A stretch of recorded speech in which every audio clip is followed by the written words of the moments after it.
However, not a whole lot of breaking down needs to be done to kind of figure out where the turning point and how the chips fell during this game. I mean, very early on, we watched the largest gold lead in this current split, come to be, within the first 10 minutes. There was 7,000 gold lead at 13 minutes. That kind of shows you, especially in an age where Dragon no longer gives gold, that's a lot of gold. We keep talking about how hard it is to get giant gold leads early, and this is the biggest one that we've seen. Well, yeah, we've pointed that out a lot, and the last two games have been two of the the largest gold leads early in the game, and that points to though where it can be extraordinarily punishing for teams like Team 8 who do struggle already in the early game, and you finally and you give up that big of a lead where normally it's not that easy to do so.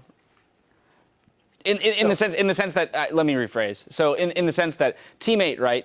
They've admitted they're not very strong in the early game, but we have also said on the flip side that it's not very easy to get a large gold advantage in the early game. So normally Team 8 is extended the opportunity to move into the late game and take advantage of their great team play and their shot calling.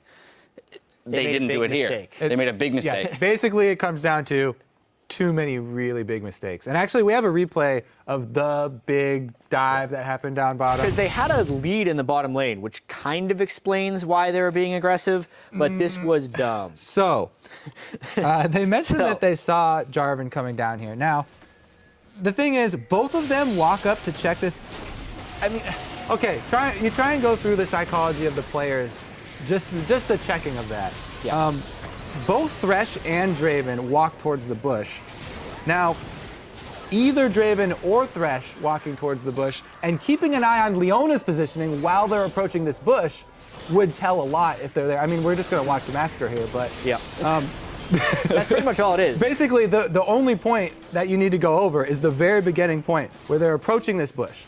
Now, if you're approaching They saw Jarvan go down that bottom side, like, he's probably in here. So you can be Draven and I can be Thresh. All right. If I stay back in the lane and Jarvan jumps you. Can you throw me a lantern? This is probably dangerous.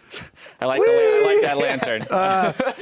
Or you keep your eyes on Leona's positioning. Whenever you think there's a jungler there, you're like, okay, they would probably try and collapse to. The pen back. You want your lantern back? Yeah.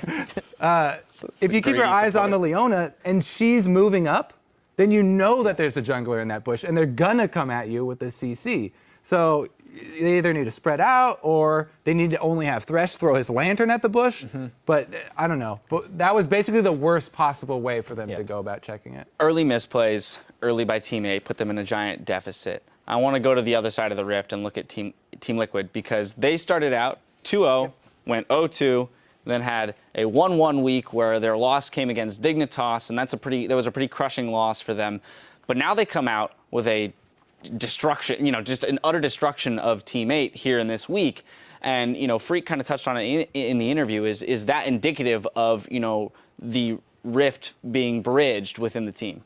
All their problems are fixed if they go 2-0 this week. No, definitely not. I'd say it's a small step in the right direction, but this was, you hate to call a game easy, but this was one of the easier games they've had. Phoenix was on a strong champion that he was on Ahri. He's good at Ahri. He's played it before, and now it's buffed.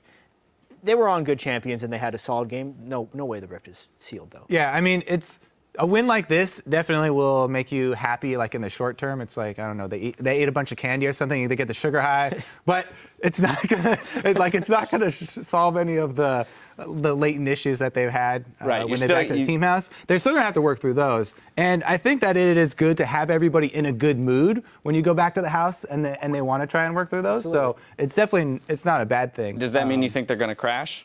I mean, if we're gonna follow bring them back there you go. Earth. If we're gonna follow that analogy all the way through, Kobe, then that means they're due for a sugar crash here soon. Things are gonna fall apart again. Well, we'll see, because I think that they definitely will have a harder time against Gravity. But they did a good job this time. Not only did they get that early lead, they capitalized on it really well. They used this Ahri matchup that you talked about in the mid lane, punish the mid lane super hard, and turn that into jungle pressure, which is exactly what you're supposed to do. Yep. You get the winning mid lane, and then you just take all of their blue buffs, and they Yeah, it's not like we haven't seen teams come back from a 3-0 deficit early in the game. And so that has to point to Team Liquid playing it out correctly from there. And we know they can do it, even when they had Keith as AD carry. Their first 2 games, like that's one of the reasons Week 1 power rankings, 2-0 Team Liquid, they're the best team in North America is what people were saying after Week 1, is because when they have leads, they have shown good dragon control, good rotations, good dives, and they kind of did the same here. Yeah, almost overly cautious. Took a very long time collecting everything.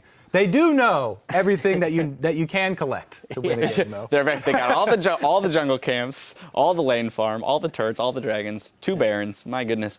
Well, some of the pros are getting into the Valentine's Day spirit. Following Winter Fox's win earlier, Pobelter tweeted, "Roses are red, violets are blue. We won, boys." Yeah, we did it. You did it. I mean, that's a nice Valentine's Day present to yourself, I guess. Victory. Victory. The rift. Yeah. Well, again, for Team Liquid, things are looking on the up and up. After that victory, it will be a compelling match to watch tomorrow against Gravity. Definitely a tougher one for them. Now, we are going to step away, but meet back here in 3.5 minutes for Gravity versus Team Solo Mid. Our coverage of the 2015 Spring Split continues after this.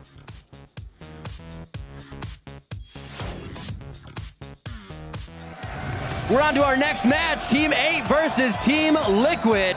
Team 8 collapses nicely, but here comes Dominate. Cataclysm already up from that fight back down in the bottom lane. Whoa, special. He went in on the Zenith and actually got pulled in by Slushy. A little bit of a mistake there, but not something he wanted. Phoenix is going to be on the front line, is what has started a few of these fights now, and Team Liquid will get the engage they want this time. Oh man, Dodo gets popped there. The Solar Flare goes down. Burns out Dodo, and they're going to have what they need here. Team Liquid take down at Team 8 here in Week 4.